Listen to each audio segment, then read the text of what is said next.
Okay, so 3.6 Kirchhoff rule, state and describe Kirchhoff rule. So based on this, however, there are many circuits in which no two resistors are in series or parallel. This is required to employ the Kirchhoff rules to cope with this such circuit. Okay. Maksudnya selalunya kita guna Kirchhoff rule ni adalah pada circuit yang complicated lah, selalunya more than one EMF. Kalau dalam satu loop is more than one EMF, kita akan guna Kirchhoff rules. So Kirchhoff rules ni ada dua, which are first is Kirchhoff first law and the second one is Kirchhoff second law. Kalau Kirchhoff first law dia adalah junction rule. Junction rule means kalau you jumpa junction baru ada first rule. Kalau tak ada junction, selalunya kalau single loop, satu loop saja dia tak ada junction, so dia adalah first, dia tak ada first rule lah, dia just proceed terus second rule. Okay, so the junction rule state that the total current entering any junction must equal to the total current leaving that junction. Maksudnya I yang masuk dalam junction mesti equal to I yang keluar dari junction. Contoh kalau dia pilih junction dekat sini, I5A keluar dari junction, I7A masuk ke junction dan 2A juga keluar. Jadi kalau you buat equation, I in adalah 7 ampere is equal to 5 is out and plus with 2 ampere. Maksudnya macam itulah. If 7A current is directed into the junction, so then total of 7A is equal to 5 plus 2A. So the current must be directed out of the junction. Maksudnya I in apa? I in 7 ampere. So equal to I out adalah 5 campur 2. So total dia mesti 7 dan 7 lah. Faham?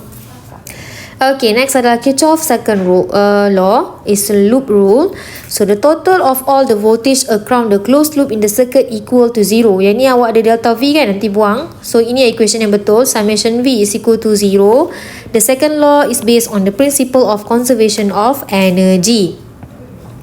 So yang ini yang you kena faham lah. Yang ini tak apalah. So yang ini kita akan terang dekat belakang Okay.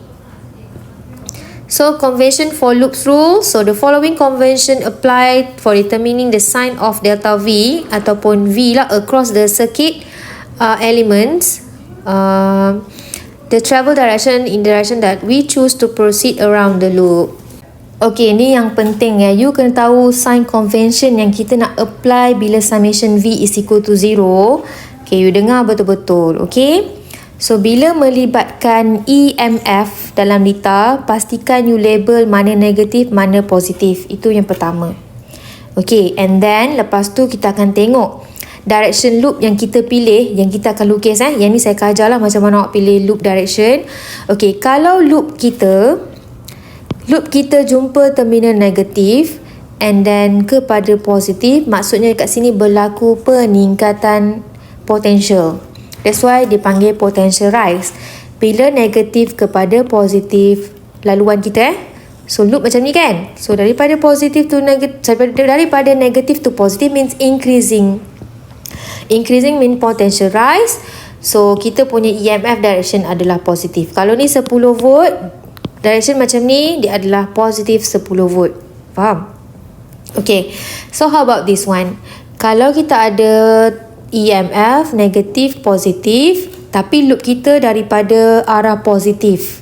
Positif kepada negatif means that positive to negative means that potential drop. Maksudnya berkurangan potential lah, kekurangan potential. So EMF sign adalah negatif. Okay, boleh So sekarang ni kita tengok pula pada resistor. Sebab awak akan jumpa EMF, awak akan jumpa resistor.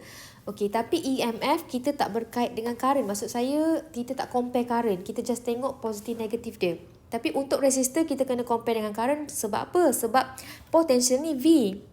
Untuk dapatkan potential, awak kena buat V equal to IR. Baru dia dapatkan potential kan? That's why kita kena consider ada current flow to resistor. Okay.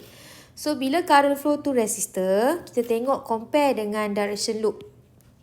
Kalau opposite direction with current ke kanan, loop kita ke kiri.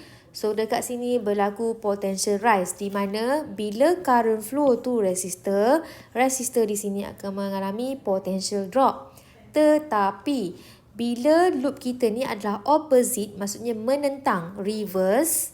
So dia akan reverse means negatif kepada potential drop tadi. So sign untuk case ni adalah positive IR. Dia adalah potential rise lah. Okay, sebab arah current dengan arah loop kita opposite. Okay, how about this one? Current flow dengan loop direction adalah same direction. So dia akan mengalami potential drop. So potential drop direction dia adalah negative IR. Faham? Potential drop maksudnya pengurangan voltage. Sebab bila I through resistor, memang voltage kita akan drop. Okay, sebab ada resistor kat situ. Jadi, bila ada potential drop, lepas tu loop pula adalah sama direction, maksudnya tiada penentangan berlaku, laluan itu jadi sign bagi same direction current and loop bagi resistor adalah negatif. Okay, so kena kenal lah bila masa dia potential drop, bila masa dia potential rise. Okay, opposite direction bagi current and loop is potential rise, positive. And then kalau current dengan loop adalah same direction, dia adalah potential drop. Jadi negatif.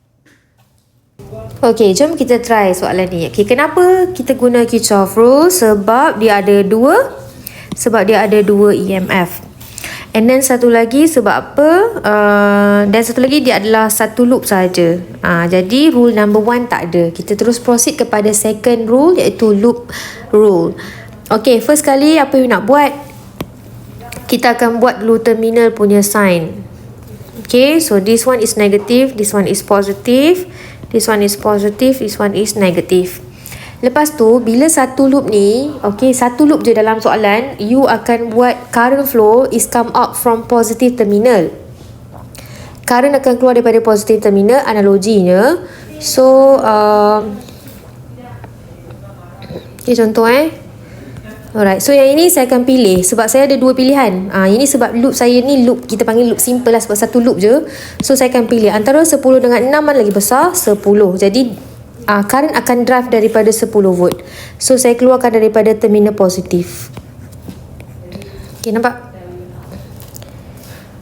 Okay, ini adalah I. Okay. Alright, lepas you dah lukis current flow. Okay, current flow dah lengkap satu. Okay, and then kita akan lukis loop.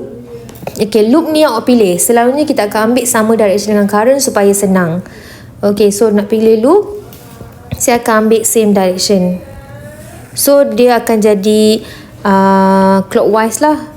Nampak tak? Ni loop yang warna hijau. Inilah laluan yang kita akan ikut yang colour hijau. Kalau tak boleh, you label lah A, B, C, D. So, laluan kita akan daripada A to B, B to C, C to D and back to A balik. A, B, C, D, A. Ni laluan kita. Alright, so boleh? Okay, sekarang ni kita try buat. Okay, ni saya lukis.